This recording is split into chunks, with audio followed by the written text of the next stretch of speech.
Yep. So my name's Sterling Crew. Hello, everybody. And I am a food scientist and a technologist. So it's great to be here and speaking to you today. Fantastic. So how did you get into this sort of line of work, food science in the first place? Completely by accident, Simon. I didn't even know what food science and food technology was. I didn't know there was a career in food science and technology. I actually started off as an environmental health officer. So I started as a regulator, then moved into retailing with Marks and Spencer's.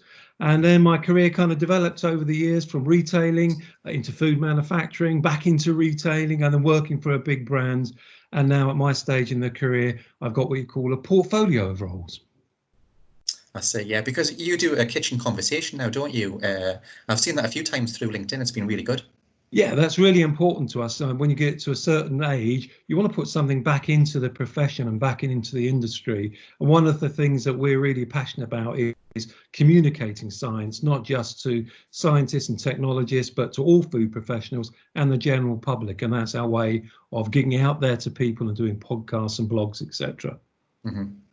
So when you started your career, you never really thought about getting into food in the first place then? Absolutely. So somebody that's moved into food, I think, has made a fantastic decision. My first degree was in zoology, just up the road from you in Cardiff. And right. When you come up, there's no job. I mean, but basically, it was a fantastic course. And as I say, I trained as an environmental health practitioner. And then as much in life, people think you develop careers, but you don't. Opportunities come up, people make you offers. And, people think a career is some type of plan, straight graph line that you build early when you're young, and you don't. I mean, your career goes up and down and opportunities arise. I mean, the fantastic thing about our industry is there's so many different things you can do, so many different parts of this massive sector that at one stage you think, I'll do a career change. I'll become an academic. I might work in retail. I might go into research. I mean, it's just such a wide variety of work that's available to young people. Yeah, I mean, I found that throughout my career as well, because I never thought I was going to get into food in the first place. And I was at college, Gateshead College at the time, and I'd sat down with a careers advisor, and I hadn't a clue what to do. I had this slate in front of us, and I had all these different ideas and plans of just ultimately the end goal was to become super rich or something. But how I was going to get there, I didn't have a clue. And the careers advisor said to me, why don't you look at food? You're good at science. You like that sort of the biology, the chemistry side of things. Have you thought about getting into food? Because ultimately everybody has to eat. And that's what kind of steered me to it in the first place. So I had never really had any ideas. We're the biggest manufacturing sector in the country. I mean, it's over 400,000 people work in our sector. Globally, if you look at the food producers and the people in the food sector, 1.4 billion people work in food, which is only natural, as you say, because it sustains us. So it's so many opportunities, both not just in this country, but globally as well. God, yeah. And I think when you have issues like at the moment with COVID-19, people start appreciating the need for food and the fact that you could have severe shortages very, very quickly if these sort of problems escalate and such like.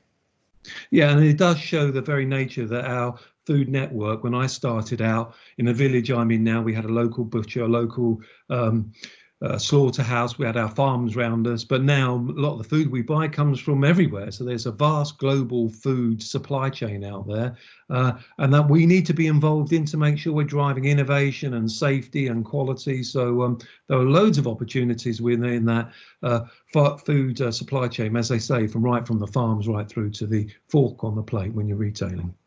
Oh, yeah. I mean, when you're looking back through your career and stuff, what would you say are some of the biggest challenges that you faced through the industry?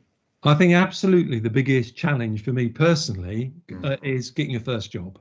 So I think that's the difficult part for most of your current students and students that are just leaving. Once you can get your first job and get some experience, you'll find that the whole world opens up for you. But that first job is the very difficult one. I always remember how you struggled for that. And so you've got to develop strategies that you put yourself in a really good position to get that first job. And the challenge is, to me, once you're in the industry, I think as a scientist, I'm used to the scientific method and dealing with data.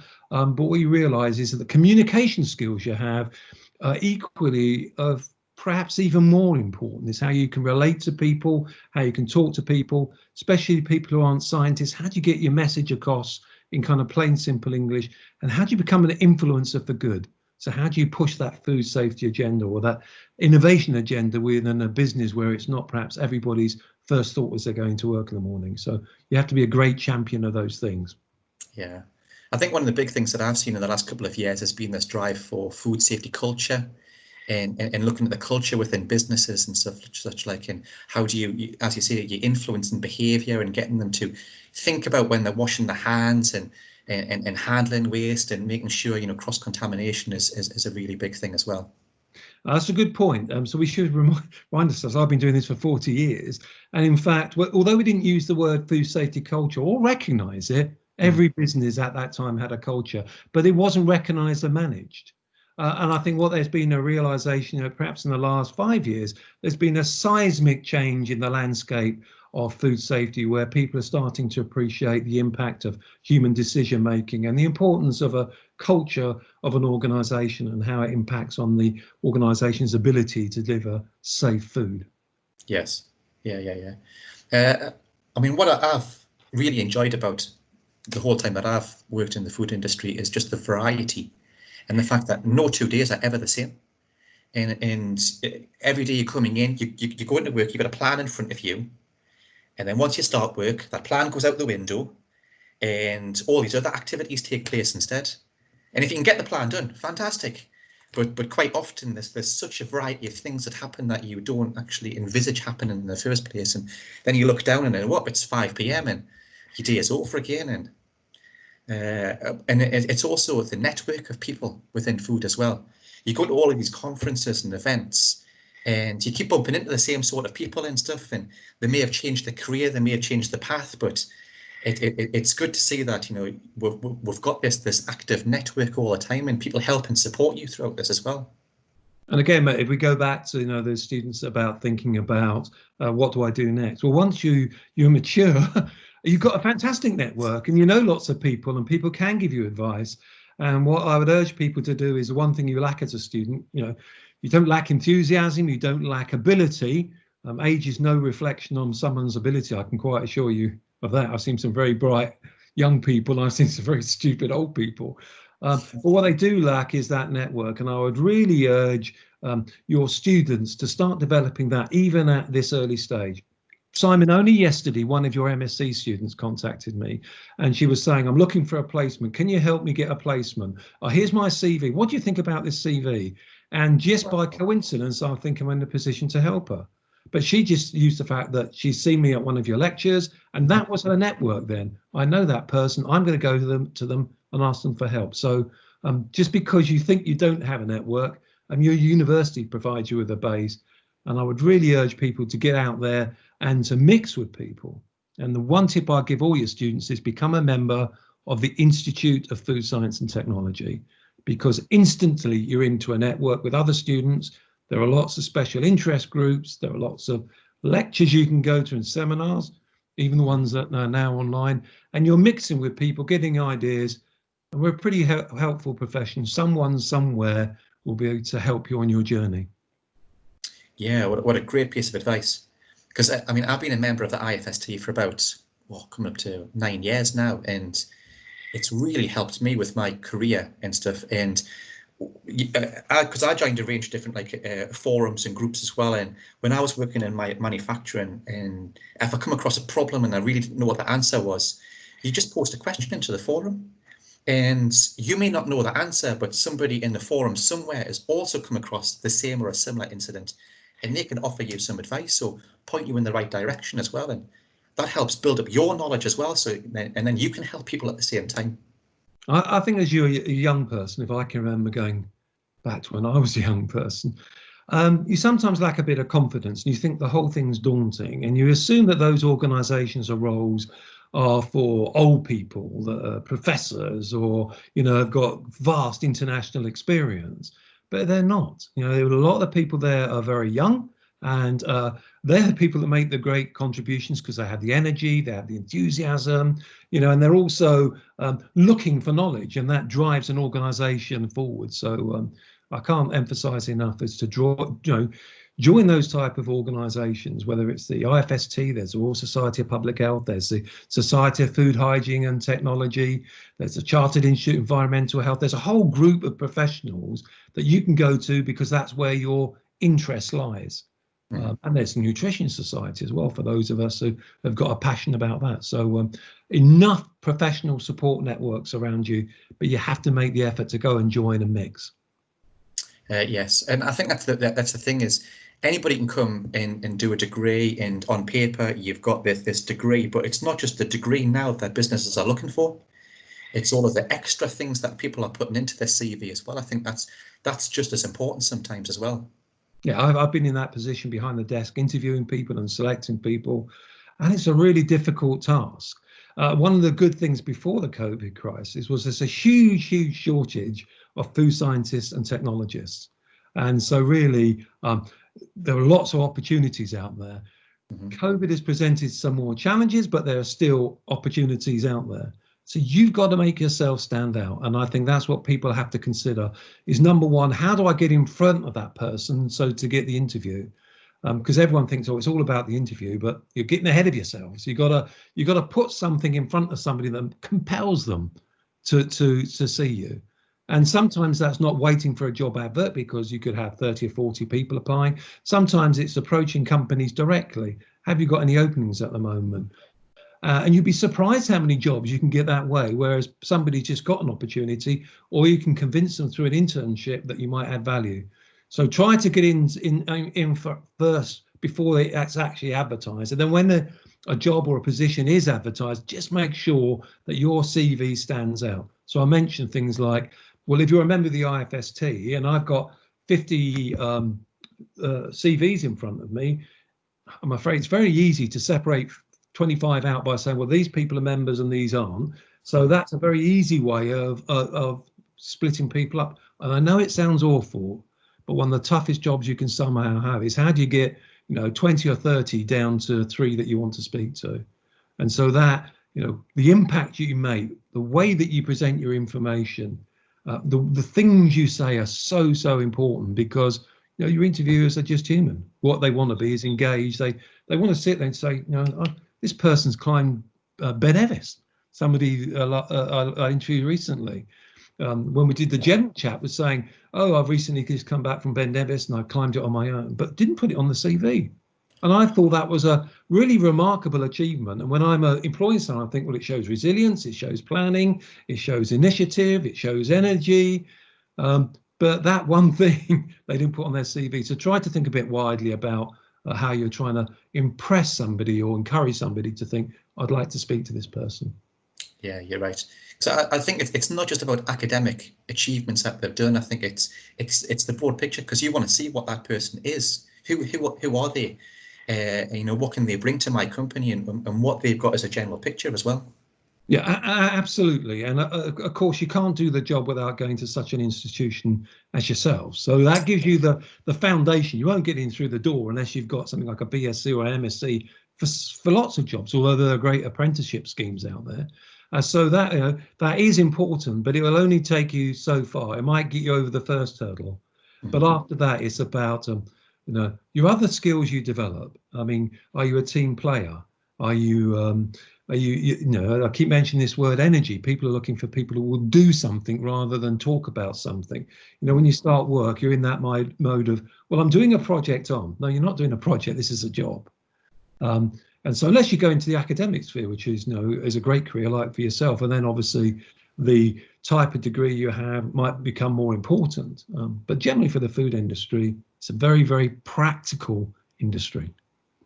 Yeah, I think one of the big things that I've had to really develop skills is about problem solving as well. And I think that's where a lot of the science comes in that you just don't think about, where you've got like practical problems where you produced a sauce and it's split. Well, why is this sauce split and the last one hasn't split? What's changed? What's happened differently? And I think sometimes it's using that background knowledge and research that you've done to say, well, what's in it? What have we done differently this time that we didn't do last time? And that's been really interesting as well for me as well, I've found. Because a lot of your graduates probably won't end up in food. When you actually look at the number of people who are graduating food science and actually end up doing a food science or technology job, you wonder where half of them gone, because it's the skills that you develop at university, that use of the scientific method. Why did that happen? Well, that was interesting. I wonder if I can solve it. Those skills will help you in any type of job you end up in. I mean, if you end up doing accountancy, still that scientific method is something that profession appreciates, because it's a disciplined way of thinking. Yeah, I think you're right there. I mean, some of the things that I've done and used in my career since graduating and stuff, I never thought when I was studying them, what's the point of this? Why am I doing this? But it's not until you actually are doing a job, and then an issue comes up, or you've got a chef saying, well, how do I take this small product into a massive scale batch? What do I do to scale it up?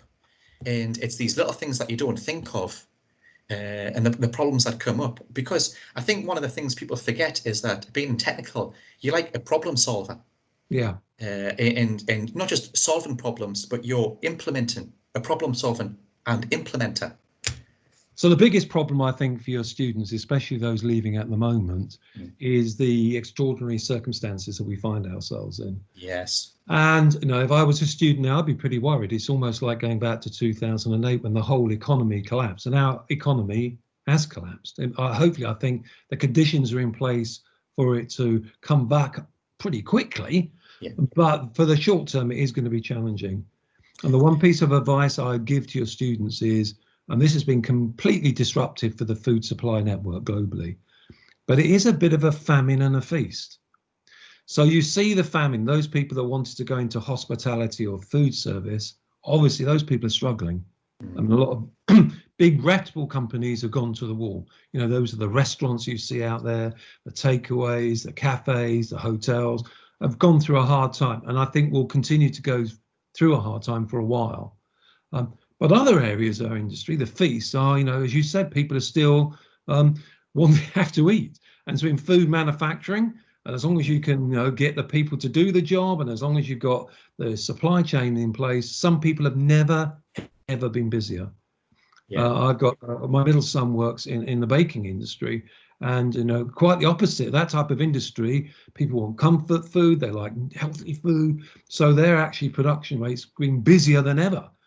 And also, people who are working in confectionery have seen people going to comfort food, and almost we've had a second Christmas with the panic buying that's been going on. So it's extraordinary that some people have been furloughed or made unemployed in the worst circumstances, but other areas of the businesses have never been busier. It's, as I say, it's like a second Christmas, a huge peak in demand. And as a student, I think I'd be trying to do a bit of intelligence out there on, well, where is there a demand? And where would it be a bit more challenging? So I would focus on the big opportunities maybe at this stage and be drawn to those rather than trying to fight it out into an area that is really struggling. Yeah, you're right. I think one of the concerns that our students had was that a lot of them are looking for internships at the moment, and they were worried because of things like COVID that all of these companies would be shutting down and they wouldn't be interviewing people of anything. But even in these difficult times, 6 of our students have still managed to get internships this summer for the next 12 months. So it shows that these companies are still needing people and they're still developing, because the food industry is never going to stop. Now, see, everyone keeps thinking it's about social distancing, which is very important, and everybody's in isolation, but they're not. The food industry are food heroes. They're just as much heroes as I think as those great people working in the NHS. They're out there now. They've always, I've got 3 boys, 2 of them work in the food industry and food manufacturing. They've been working flat out from when this kicked off. I have a daughter-in-law that works in the food industry, and they're very, very busy. So this thought that everybody in food is in a very bad way and being furloughed. Well, there's food on our supermarket shelves. It's coming from somewhere. Mm-hmm. So you have to have some optimism if you're a food science or technology student, thinking, well, somebody's making this food. How can I support them? Some of them are very, very, very busy. Yeah. And they might think, well, I'm very busy now, but maybe when things return to something that looks like a normal pattern, I might not be so busy. So having an intern actually is really attractive. I can get this person in for maybe 6 months. They can help me during a busy period. And then look, maybe we won't need them after that, or maybe we will. and therefore it appeals to both the student who's looking for, not maybe a job, but just a placement, and it appeals to the employer. What students do bring, as I say, is enthusiasm and energy. And what I like about students when I've had interns is they just ask you hundreds and hundreds of questions that you wouldn't normally ask yourself, because I've always done it that way. Whereas a student, the placements always say, oh, but why do you do it that way, Sterling? And then sometimes that's the first person to ask me the question. So they have a great value for a business, I think. I think you're right, yeah, because I know in previous roles that I've had, we've taken on interns as well, and it's the questions that they're asking you a lot of these questions, and they're seeking advice, and they want support, and they just want to know the reasons why you're doing what you're doing. And you're right, sometimes you don't think about why you're doing it. You just keep doing it this way for so long, and it helps you to self-reflect on the reasons why you're doing things as well. So what I would urge your students is, one of the most underestimated characteristics that you have in a career is persistence. Mm-hmm. Sometimes if you want something, you've got to be persistent, and you're going to have to acknowledge that something's difficult. You're going to have to accept rejection. It's no different than being an actor, auditioning for a role. You're going to get lots and lots of rejections, and you're just going to have to accept, well, that's the type of nature of the beast. But if it's the persistent people that will end up getting what they want. If you give up too early, if your energy goes from here, then you're in a bad place. So that's what I'd say is persistence. And I'll give you the example of your student that contacted me yesterday. I've had 3 emails from her. Persistently, can you help me with this? Can you give me advice on this? I'm looking for this area. Do you know anybody that's working in this area? I've got a CV here. Do you mind just having a quick look at the CV? That's what I call persistence. And I think that person will succeed, rather than some that maybe is sitting at home and thinking, well, what do I do? I don't feel confident enough to contact someone. So please, people, the food industry, as Simon says, is a really friendly industry. People are always willing to help. Just get out there and ask people. And I'm sure with that persistence and your proactive behaviour of getting out there and making those contacts, building that network, will stand you in good stead. It's a really exciting industry to join. And even though it's challenging times, guys, there are fantastic opportunities still out there. Fantastic. So Sterling, just before we close this, is there any sort of final advice that you would give for somebody who's wanting to get into the food industry, who's wanting to do a degree in food science, or when they get into university, just things to help them along their ladder? Yeah, I would say, look, university is an experience, isn't it? It's not just about the learning. I think most of us go to university thinking this is going to be just a terrific experience. But try to, in the back of your mind, don't make my mistakes. I just went to university in Cardiff, UCC, and I spent 3 years playing rugby. And I really didn't pay much attention to my studies. And when I left university, to be honest, I had no clue what to do. What do you do with a degree in zoology? In fact, my first job is I worked in London Zoo as a zookeeper. Did you? Yeah. So my advice would be, look, enjoy your course. It's a fantastic course. It's really interesting. But almost from the day you start, try to think about where's this going to lead in the back of your mind. Start to build up those contacts straight away. Don't wait until you leave. And as I say, where you're lucky is this is a very vocational degree rather than just it's enjoyable, but also there's a job there. Start thinking about that job at a very early stage so you set yourself up well for when you leave. Brilliant. Well, Sterling, it's been fantastic talking to you. Thank you very much for speaking to me today. It's been really, really good. And I think the students and people who are listening to this will get a great idea of what they should be doing to really, kickstart off their career. It's been a privilege and a pleasure, Simon, and to all your students, I wish you all the best for the future. I'm sure you've got some bright careers ahead of you. I'm sure they have. Thank you very much. Thank you.